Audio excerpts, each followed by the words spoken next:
And let's begin. And I'm going to invite our chime to sing. This is a bell of mindfulness. This is a token of mindfulness, a little pleasant sound to tap the mind, to remind us that we are invited to come to this moment, this present moment, to the best of our ability.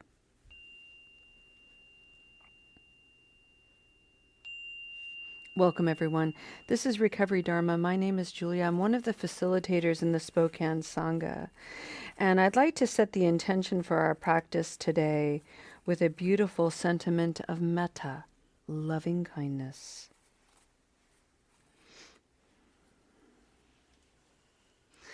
This one reads, "May you dance to your own tune.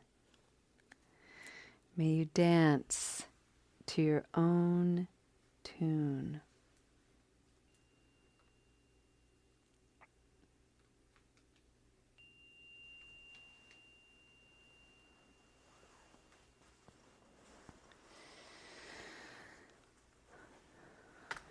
As you arrive to this moment, to this practice, to this community, Sangha is the Sanskrit word.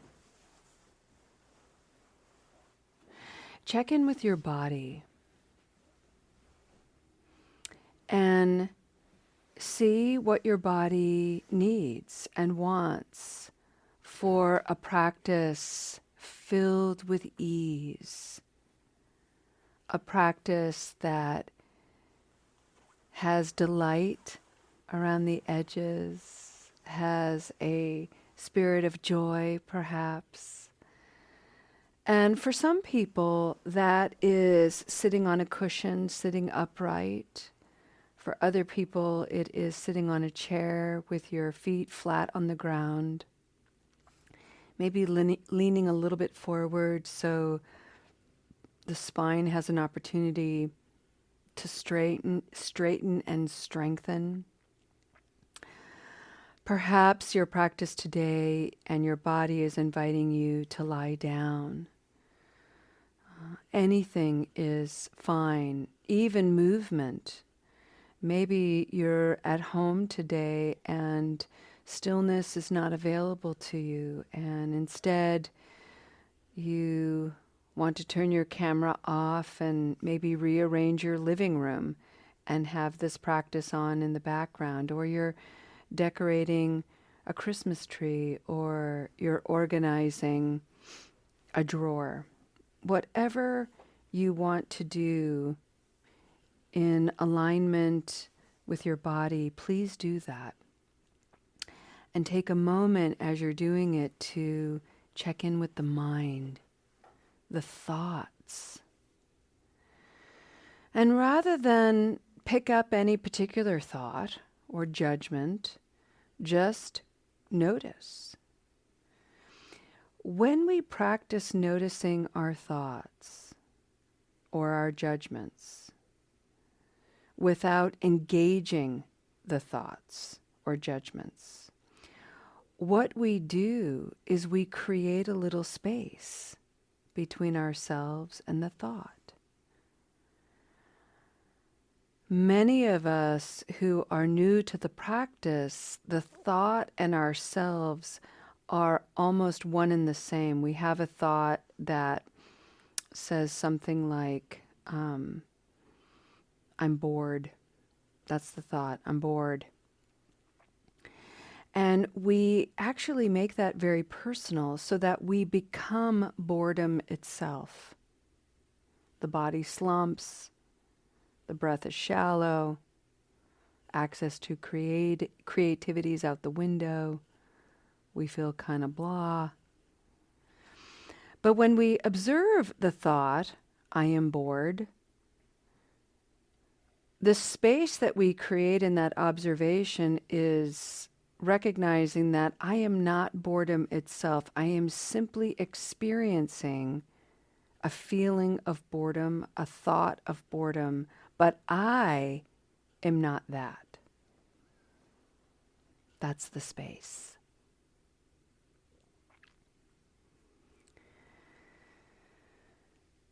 And this is an essential distinction, because as we think about attachments, labels, stories, we begin to recognize just how often we have personified and internalized these labels, these stories.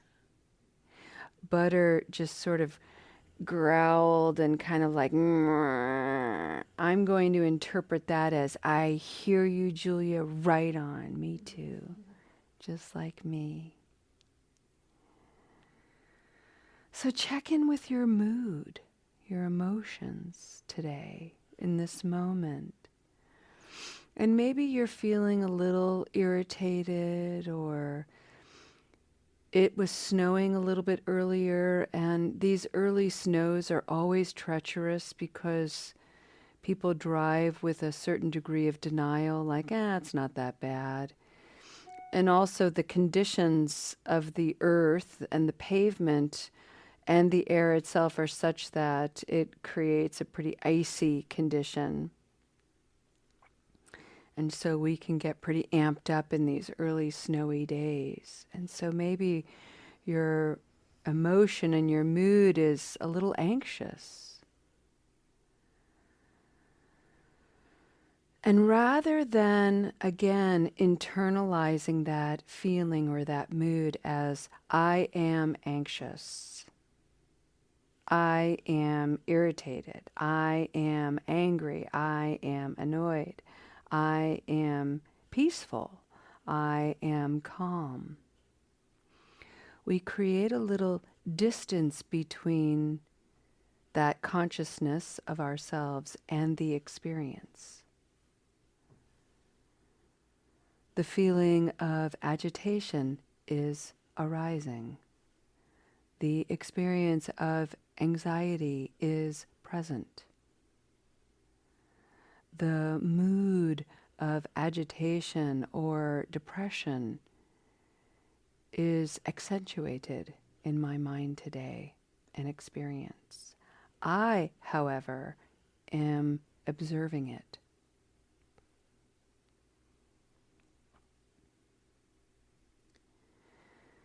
The last foundation of mindfulness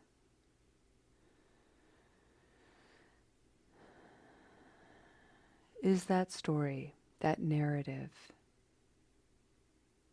that attachment.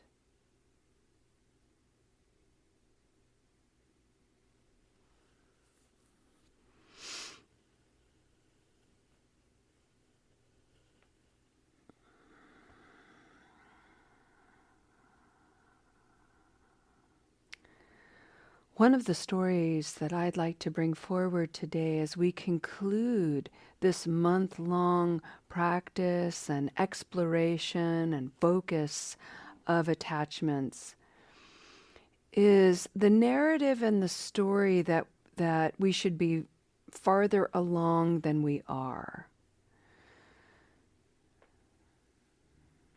And whatever that means to you, and however that arises and appears in your consciousness, if you are a human being, I am sure you have entertained at one time in your life that story that says, wow, I really thought I was farther along.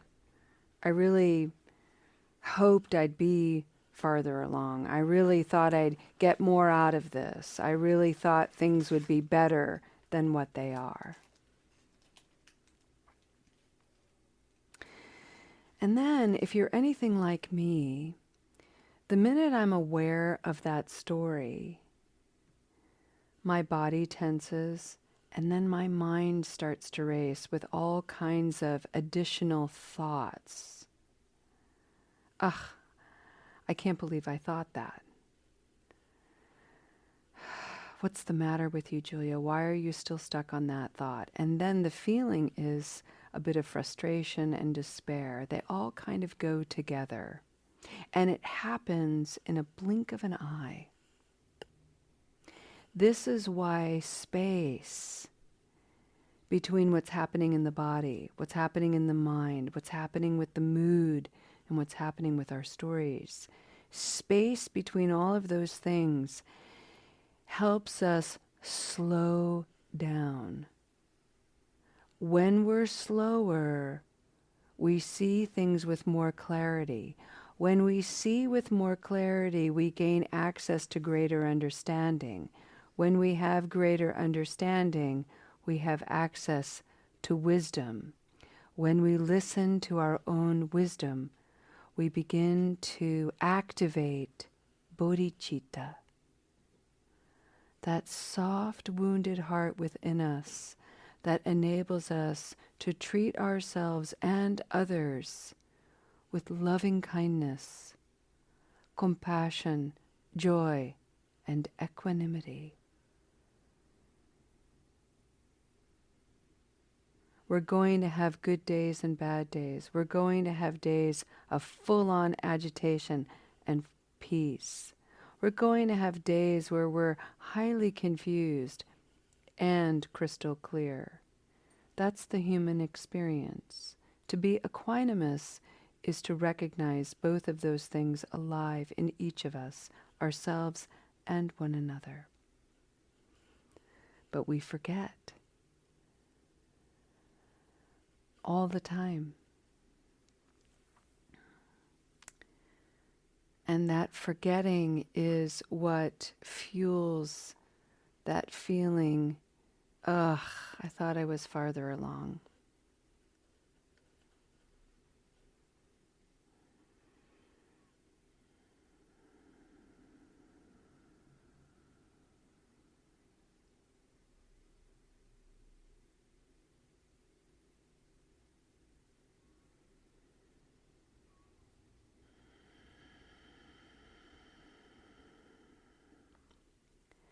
The practice of working with attachments is not about not having that feeling.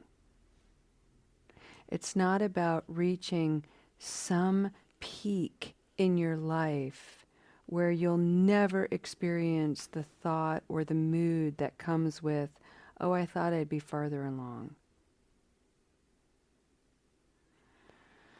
Working with attachments and practicing is simply a matter of creating more space. Woo, there's that thought again. Huh, would you look at that?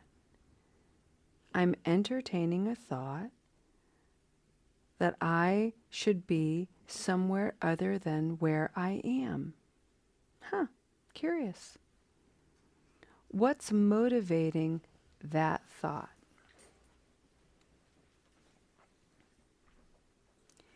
Can I get curious about it?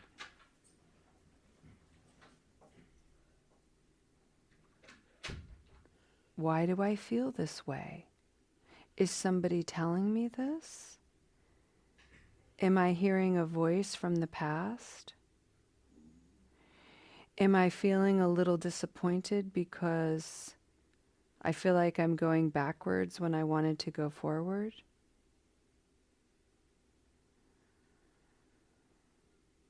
Can I simply sit with that feeling for a moment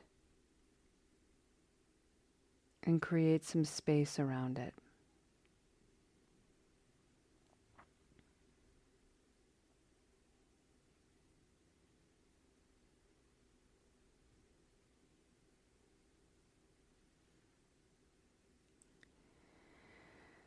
And in the process of creating some space, we can play a little game. Let's play That's True. I should be farther along. I'm disappointed that I'm not. Okay, that can be true. It can be true because it's also not the whole truth. The truth is, whether you should be farther along or not, whether that story is true, the truth is you're where you are. And in that space of truth, can you begin to explore how far you've come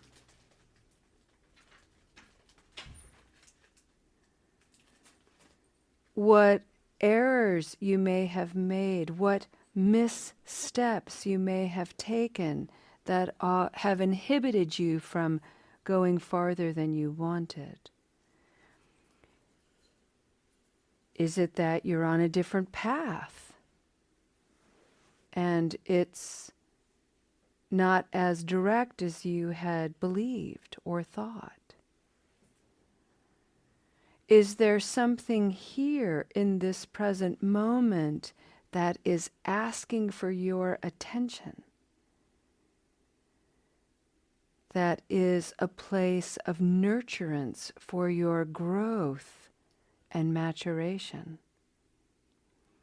Maybe being where you are versus where you think you should be is precise.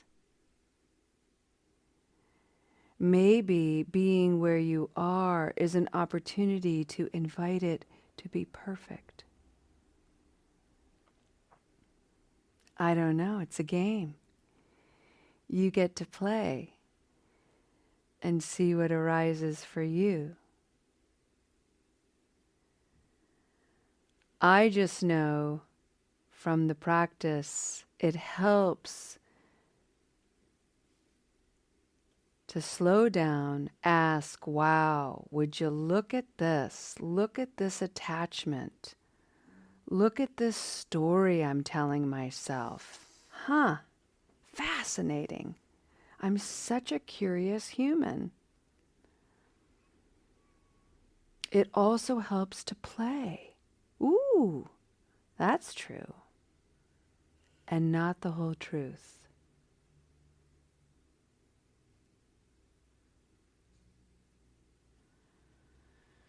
And finally, when working with attachments, working with labels, working with stories, it helps to remember that this moment right now is all by itself a perfect moment. And the practice to get to the perfect moment is simply practice. Practice makes practice.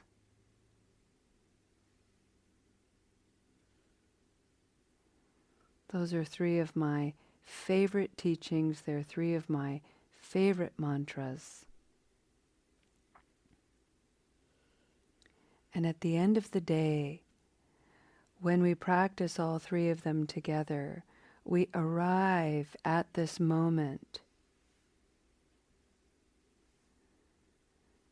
that allows us to approach the moment with reverence, with acceptance, with patience,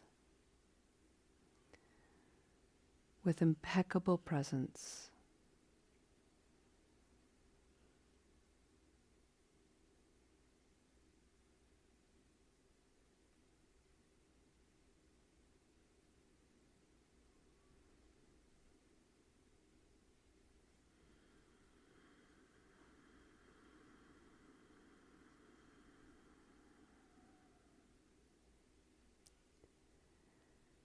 This is not about trying to find what's flawed or wrong with your stories.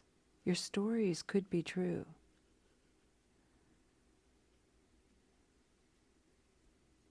But I promise you, they are never the whole truth. The Buddhist practice is about awakening to truth, to the wholeness of you.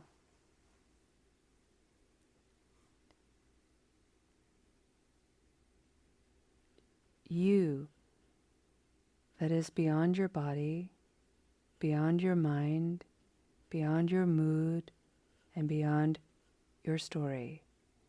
You, limitless consciousness that has existed since beginningless time, embodied now in this precious human life.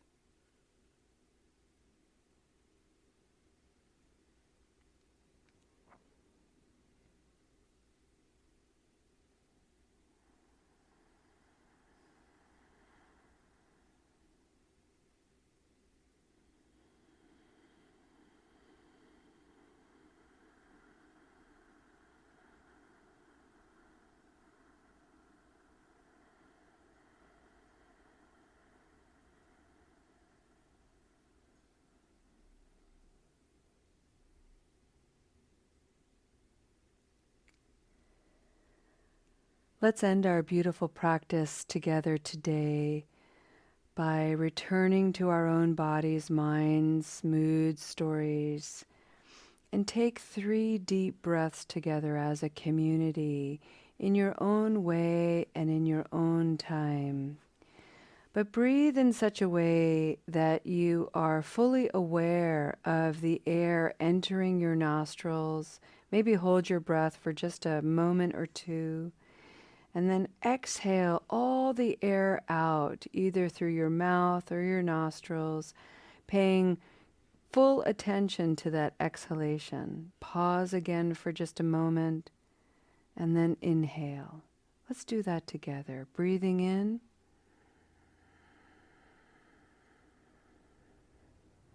Pause for a moment. Breathe out.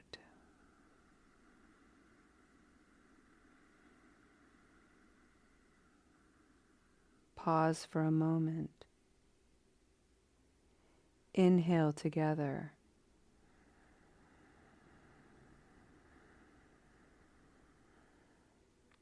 Pause. Exhale.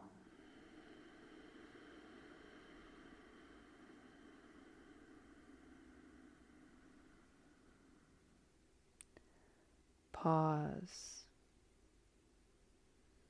Inhale.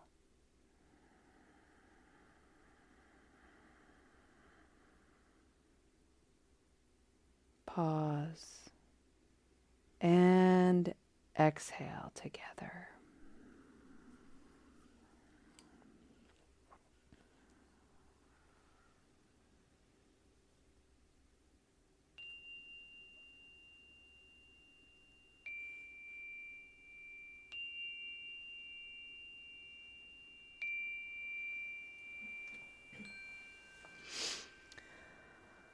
Alrighty, beautiful humans.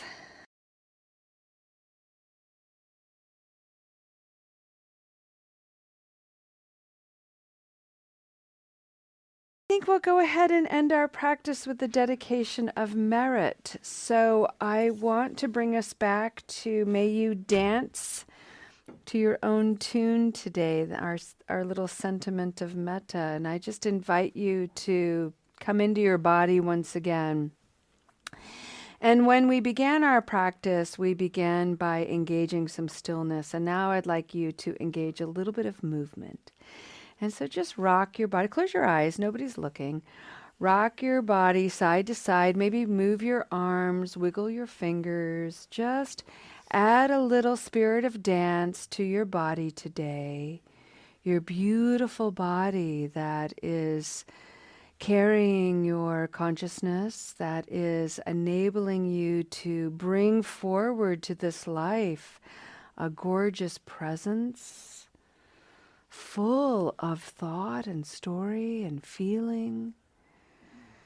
When we come into practice, we experience in the body, in the mind, in the mood, and in our stories a transformation that includes awareness and healing. The Buddhist practice is always an invitation to pay attention to that with the intention to share it. So anything that we gain here, we are invited, and in fact, we have a sacred duty to share with the world. So many millions of people who have no idea about this practice. They are living their lives from one reaction to the next, without a single thought, without a single moment to reflect. And so your presence and your capacity to slow things down, to invite people to spaciousness and acceptance, these are the qualities of peace and peacemaking in a world so chaotic and confused. It is a glorious thing to do for you and by extension, the whole wide world. Thank you so much for your practice. We'll see you next time. Namaste.